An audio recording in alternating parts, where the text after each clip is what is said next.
Get ready for 2 hours of hard-hitting football talk, straight from their jocks about the jocks. It's Football on the Know with Jim and Joe.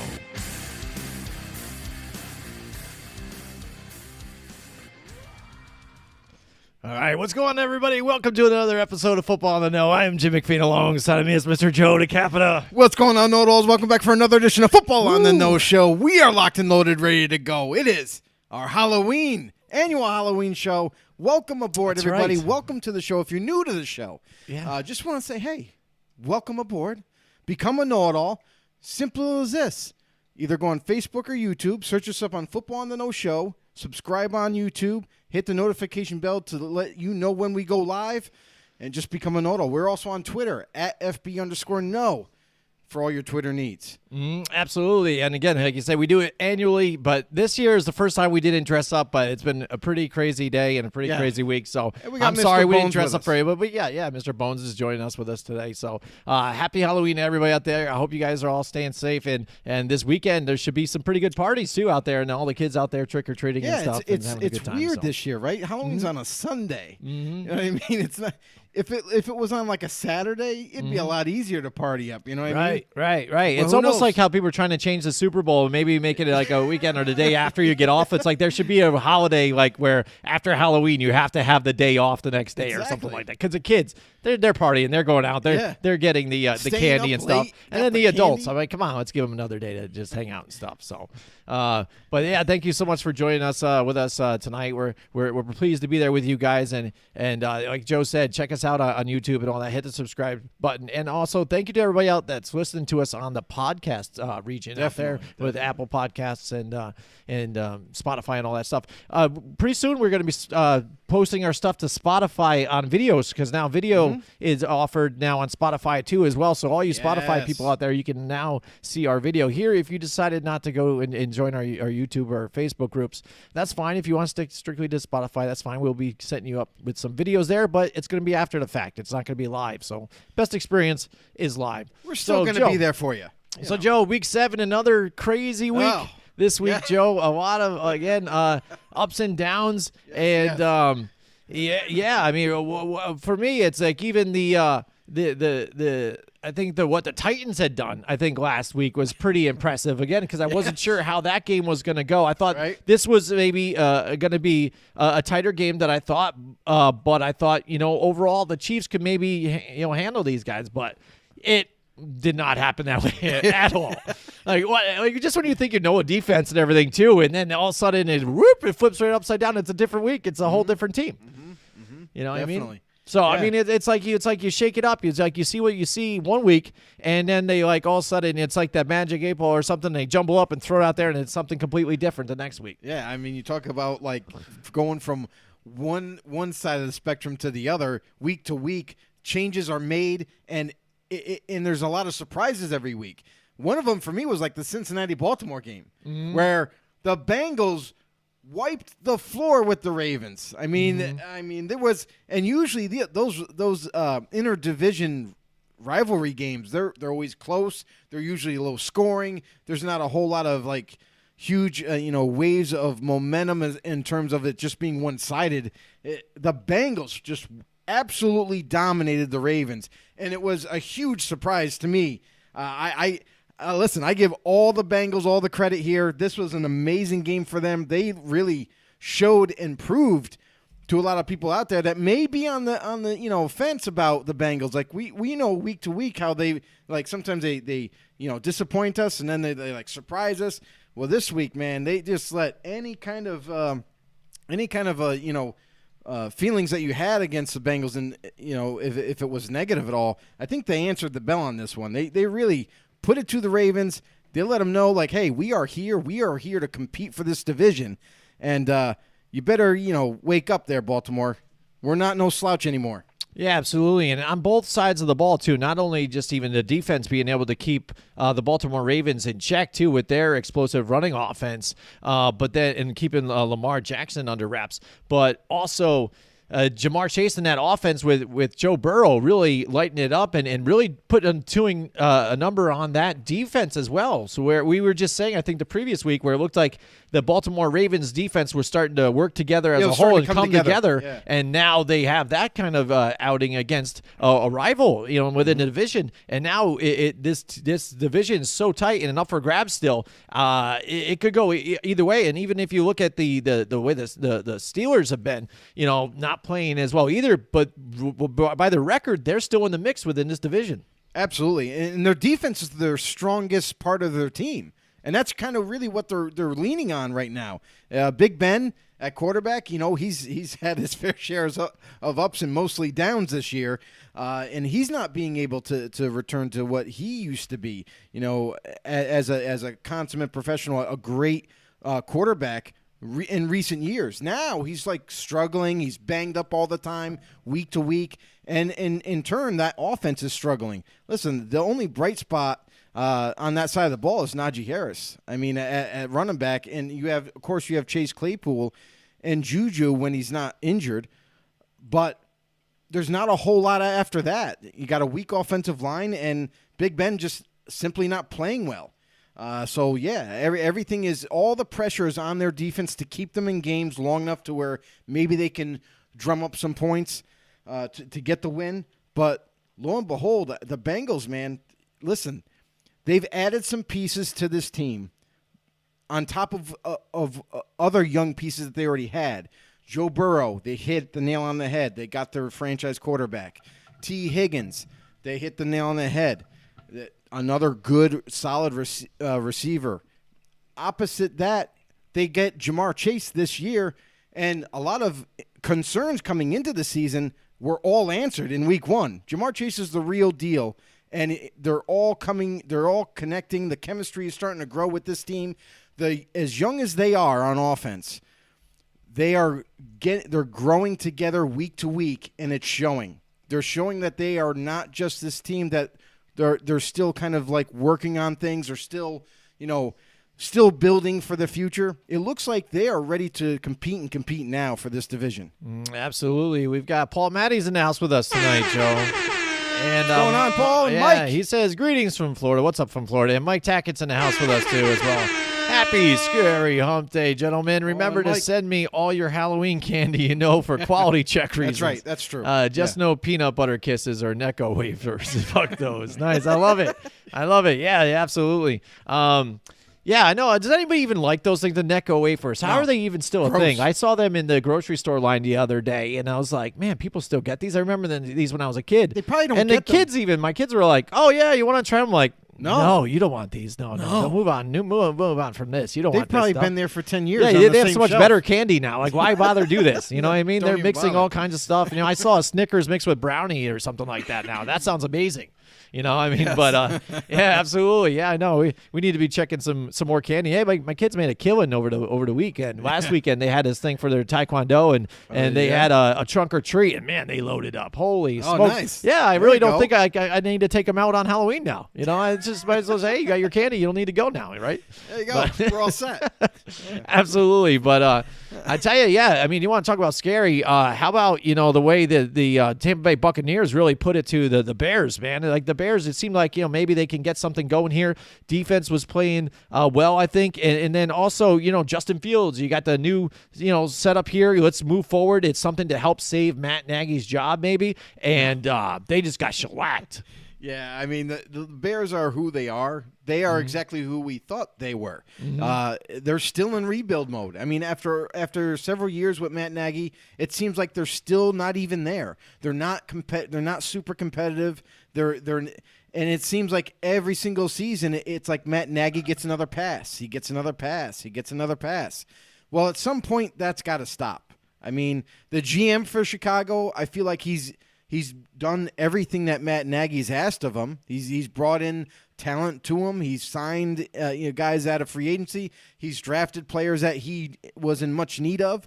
And this year, they draft a quarterback for the future. Well, Nagy, I don't know if you're going to be there long enough to see that future, be bright at all. Because decision after decision, every single week, Nagy makes a poor decision. And his offensive play calling duties, he's given up because he doesn't make the right calls. Whoever they're facing, he just doesn't make the right offensive play calls in any given situation, and it shows on the football field. Now that they've handed over the calls to Bill Lazor, it's gotten better. The offense has grown and developed, and it has gotten better. He's utilizing Justin Fields' mobility. He's utilizing every piece that they have on the football field, and it seems to work. They seem to be scoring points that way.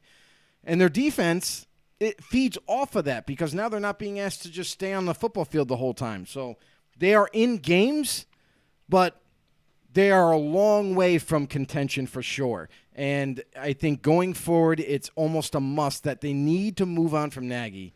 They've given him plenty of opportunities. They've given him plenty of time to make a change with this team and get them back into the playoffs, and he still has failed to do so. Mm-hmm. Absolutely. Another one that was, I think, a major blowout, too, as well, as we saw that a bit this week, was the Patriots and the Jets. How about that? I mean, Bill Belichick and the Patriots just pounding on the Jets here. And what's funny, what they always tried to paint their picture with, like, oh, here we go. We've got Mac Jones was a first-round quarterback that the Patriots grabbed, and now you've got Zach Wilson, the number 2 overall. Square up. And it was just embarrassing. It was like a whole nother level. That defense, and that's the thing about, you get Robert Saleh there. He's a player's coach. You've got, a great defense with the 49ers, especially what he did with, 49ers with all that injuries that they had, last year. Mm-hmm. Come in here and face off against a rookie quarterback. Well, they just got destroyed, and unfortunately, their quarterback ended up getting injured and going out with that knee injury. So where they have to bring in Mike White, but then Mike White actually, was able to get something going for the offense. Okay. A little bit for what they had. Now, if you want to talk about, them having 13 points, kind of garbage time. Yeah, absolutely. For sure. But what is showing by the Patriots now, and now they're flexing their muscles. So now, when you take a look at the divisions here, some of these close ones or some of these contenders that are in there right now, if the with the playoffs started right now, they're kind of scary at this point right now because you saw some of the games that they played, like the Cowboys, the Buccaneers. They were all tough games. They could have came away with a win in either one of those. So to look at them do this now to a bad team and really throw it out there and just shellacked them. You knew they were going to beat them, but by this much, it looks like the Patriots of old. I mean, and that's the thing. It all starts with Mac Jones. I mean, this is a guy that they were heavily interested in coming draft, and they listen. They didn't even have to move up for him. He just fell in their laps. They take him, and he was the one quarterback coming out of this past draft that he fits this team to a T. You know what I mean? And it shows. He's not playing like a rookie right now. He's playing like a veteran. Even when teams are sending pressures at him, he's able to diagnose quickly, get rid of the football, do not hold on to it, and put it in the hands of the playmaker and let them make the plays. And that's what the Patriots do so well, is they put their players in positions to succeed. And you're seeing that even as a rookie, Mac Jones is surpassing a lot of perspectives as he came out of the draft. The Patriots saw it. They loved what they saw, and they ended up grabbing him. And this team is not missing a beat. Listen, they did a lot of unorthodox stuff in New England this past offseason. They spent a lot of money. They drafted positions and were aggressive with their picks. They didn't kind of, they usually take like the best available type of guys, but they took guys that they know they needed, and they made the necessary moves to get them back into the winning category. And right now, they're sitting second in the division. And they are right there in that kind of wild card hunt right now. Buffalo's right up ahead of them. But what's to say, as the second half of the season is right around the bend, maybe they have a surge of wins. Maybe they are right there neck and neck, right down to the end of it, and they might have a chance in the very end of this season where maybe they might be able to sneak out this division. Mm-hmm. Absolutely. Because again, when you look at the Miami Dolphins, even too, I thought it was going to be when we did our preseason predictions. Yeah, I had the Bills up in first right now, but then the Dolphins were right there fighting with the Patriots. I think I had the Patriots right above them, and then the Dolphins there. But we were saying it could flip flop either way. Right. But right now, if you look at the standings, they're at the bottom of the basement with the Jets. And what's going on with Brian Flores? You had all those picks, and it looks like you were starting to move forward, and the process was starting to work for them. But right now, it just seems like they can't get out of their own way, and no matter what quarterback was in there, they just can't score any points. Well, it's real simple. Early on, when Tua was there and they were healthy, they were scoring points, they were moving the ball at times. But really, what it comes down to now is like injuries. Tua has been out for several weeks, so they're missing their starter for a few weeks. And then on top of that, you see a lot of defensive players going down with the injury bug. Their offensive line is beat up every single week. They were missing a lot of their receivers this past couple of weeks. So they're kind of going through a transition, much like a lot of the other teams throughout the NFL, that they're just having a hard time. While they're dealing with injuries, they're having a hard time finding ways to win. And that's just plain and simple. That's the bottom line. Miami Dolphins are just not doing a good enough job, even though they have these injuries from time to time, to find ways to win. And they're just not right. They're not there yet like we probably thought they were going to be before the season started. And it looks like they're going to need another year, another offseason to maybe get them to where they want to be. All right, Joe, another game I want to cover real quick. We got maybe a couple more here, but the Giants. How about the Giants, Joe? I'm a Giants fan, and I'm not going to jump all over on this and be super ecstatic and excited like some people are like, because they got to flip on the switch. They're like, whoa, look at the Giants. We're going to the Super Bowl. Well, look, yeah, they killed the Panthers, 25-3. Like, oh, if you watch that game, it was much like a baseball game for the most of the, at least the score-wise, for most of the game. Like in the third quarter, it was like 5-3. But the Giants defense did impress a little bit where they were able to get that safety and stuff and hold the Carolina Panthers to only 3 points and made Sam Darnold look so bad even that he ended up getting benched. And even some of the plays that were called too. I mean, that's the thing. It's like some good ones are called by Jason Garrett, but then again, you've got this mixed mediocre and stuff. But the ones that were successful, again, you get to see Daniel Jones going out he made that one-handed catch. Now it's a meme all over the place. Him next to the Statue of Liberty and all this other stuff, Right. Daniel Jones making a catch, but I mean, he's shown what he can do on the receiving now and now running. He's still the team's rushing leader, which is sad. But then also, making the throw is a big bounce back week for Daniel Jones. After the last week where he just was not himself at all, which I still think that was part of the whole concussion deal. I think they rushed him back a little too quick, but able to dismantle the Panthers, who look really, they lost their last 3 in a row, really disheveled since not having their running backs anymore. You know what I mean? So it seems like if they don't have that, then what's going on?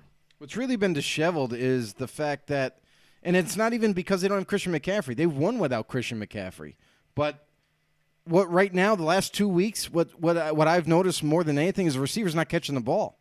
That's true. Darnold is putting the ball in place, and they're just flat out dropping it. DJ Moore's had his fair share of drops. Robbie Anderson's kind of not underutilized, I would say. He's not really as used as much as he was last season with Carolina, and I'm wondering like what's changed. I mean, you got a different quarterback, but what's changed? The offense hasn't changed. So, I mean, what's the deal there? They got a new tight end, and it's like they're not even like heavily utilizing him. It's like when you got all these weapons, you got DJ Moore, you got Robbie Anderson, you got a young rookie in Terrace Marshall Jr. who doesn't even get used at all. And it's like you have these weapons, utilize all of them, spread the ball around. Open up the offense a little bit, especially when you don't have Christian McCaffrey. You need to mix it up. And Chuba Hubbard, their backup running back, he can handle himself. Yeah, he has so been running it's well. like utilize everybody. Don't try to make it too difficult or overthink this. This is not that hard. You got a good offensive line. You got some weapons. Utilize them all. And defensively, I just think defensively they're just on the field too much now these past couple weeks. So that hurts them. They get tired quicker. So Carolina, they need to start waking up. Even if they get McCaffrey next week, not so much this week, but if he does come back next week, it'll be a huge sigh of relief. But at the same time, it's like you got to find ways to win. You got to find ways, Matt Rule, you got to find ways to put points up on the board, because that's what you were brought in to do. You're an offensive-minded coach. Find ways. Instead of benching and just flat out benching Sam Darnold and be like, oh, let's put in P.J. Walker because he's going to get us back in this game. Right. No, he's a backup for a reason. He didn't win the job. He's not going to be the savior. And he's a more of a mobile quarterback who looks to run rather than set in the pocket or create time to throw the ball. Sam Darnold was your answer for last week to even have a shot to come back. You end up benching the guy, and now everybody was like losing their minds over it. They're like, oh, well, does that mean Sam's benched? Is now P.J. Walker going to be starter? And Matt Rule comes on his press conference, oh, no, he's still our starter. Then why did you bench him? Yeah. What was the because reason? then you even bring up those questions, because it was one thing if you were saying, well, he's just getting killed out there, I just want to protect him, this game's over or whatever. Right. But that's not what he was saying. No, it isn't what happened. No. And like you said, even too, like P.J. Walker, he's more known for being the guy that, wasn't wanted in the NFL, but then going to the XFL and was starting to light it up for the XFL and out that way. Yeah. And more of a, like you said, even more of a arena league type player. But as far as the drops too, I agree with you there, because I said it even last week after their performance.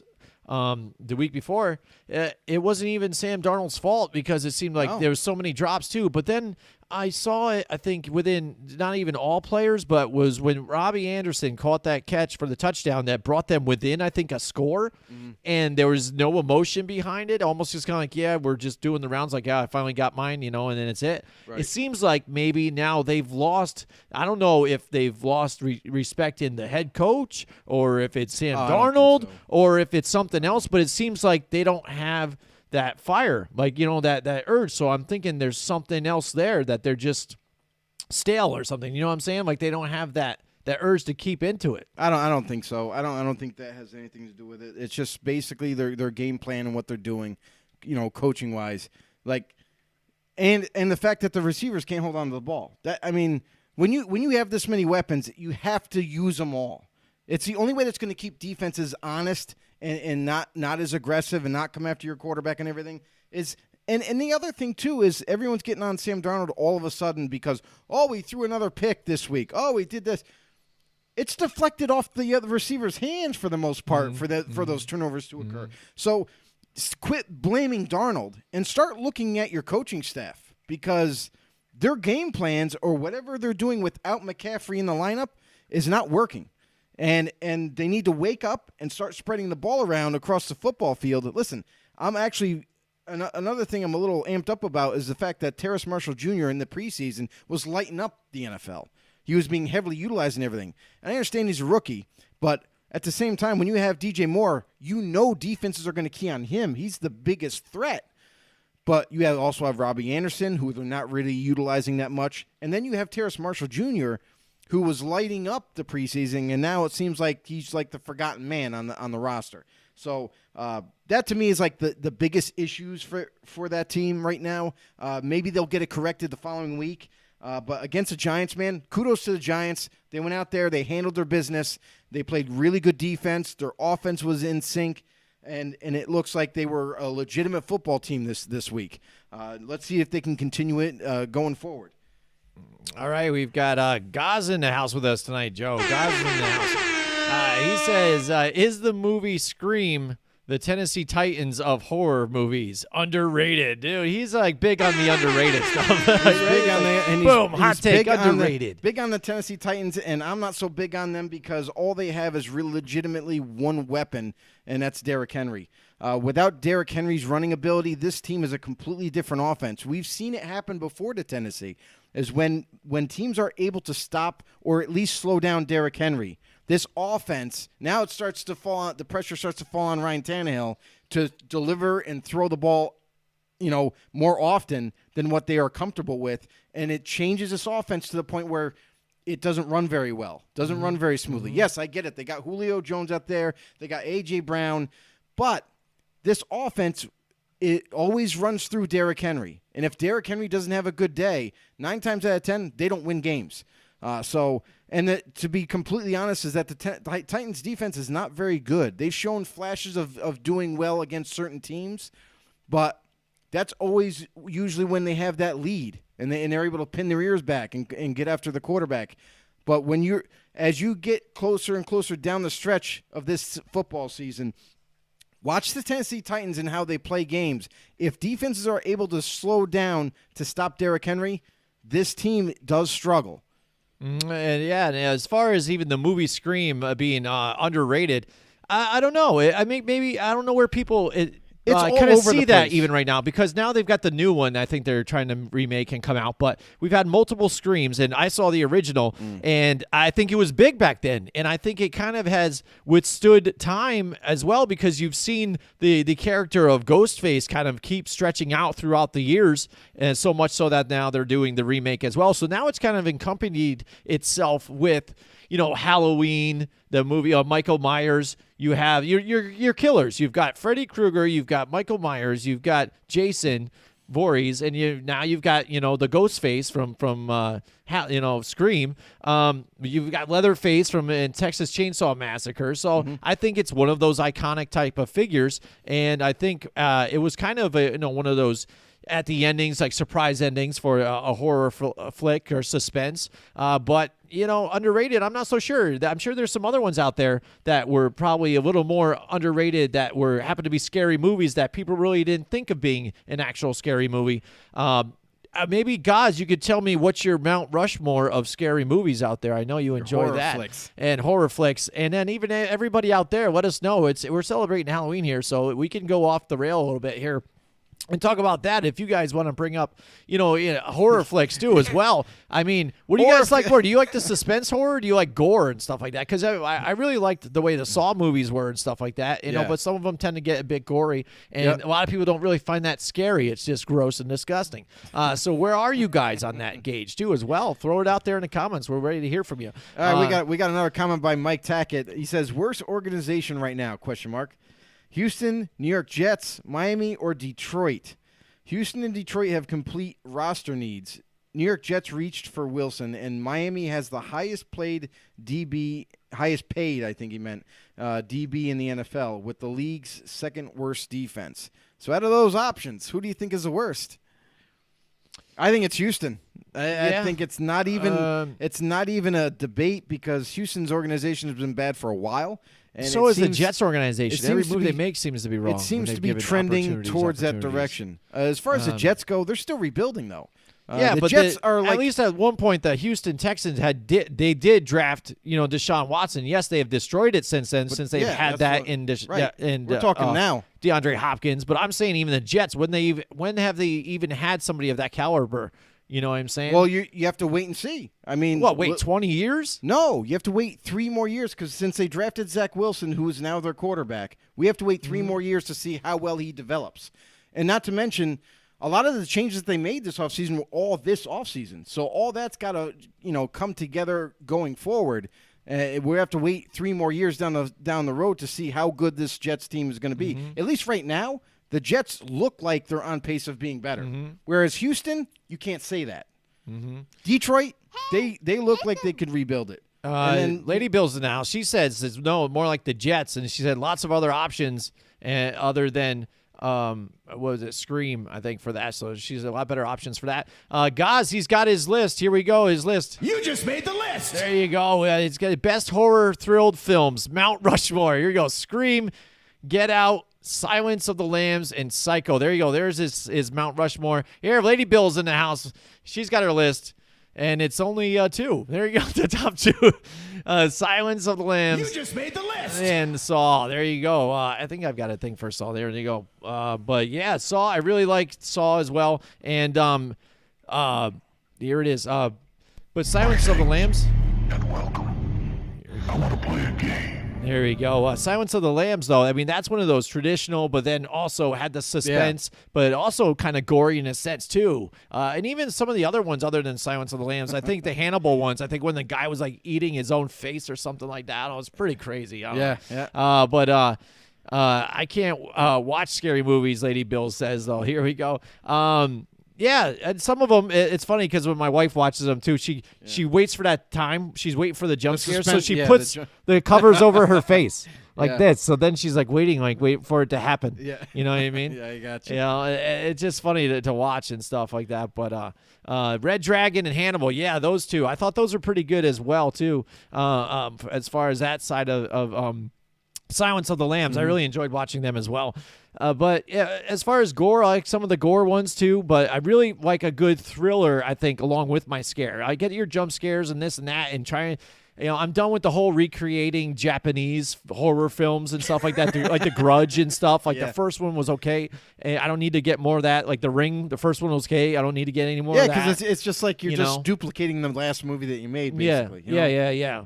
But yeah, I mean, I'm not a fan of like the slasher type films where it's just one dude going around just killing everybody. Well, You know what yeah, I it mean? goes with the To me- cliche all the to time, me- all the people running and But, hiding. And, yeah, but to me, it's like I like one that has like that's more like a thriller, like a suspense type of film where there's kind of like a story to go along with it, to where you can kind of follow it a little better, and not so much like all the slasher type films. Like I'm not into that. More like I like the story part of it and like How developing about as it like goes. ones like that are like The Strangers, or I think it was Last House on the Right or something like Wrong that. Turn? You Something ever like see that. that? Well, some of those like where it's like not it's exactly there's like one specific like killer or so. It's almost like you're in a house by yourself. Or what was that one with I think Sandra Bullock and like Luke Wilson or something like that had an apartment they got, or the motel they stayed in, and then all of a sudden they started getting messed with or whatever. They weren't sure who it was,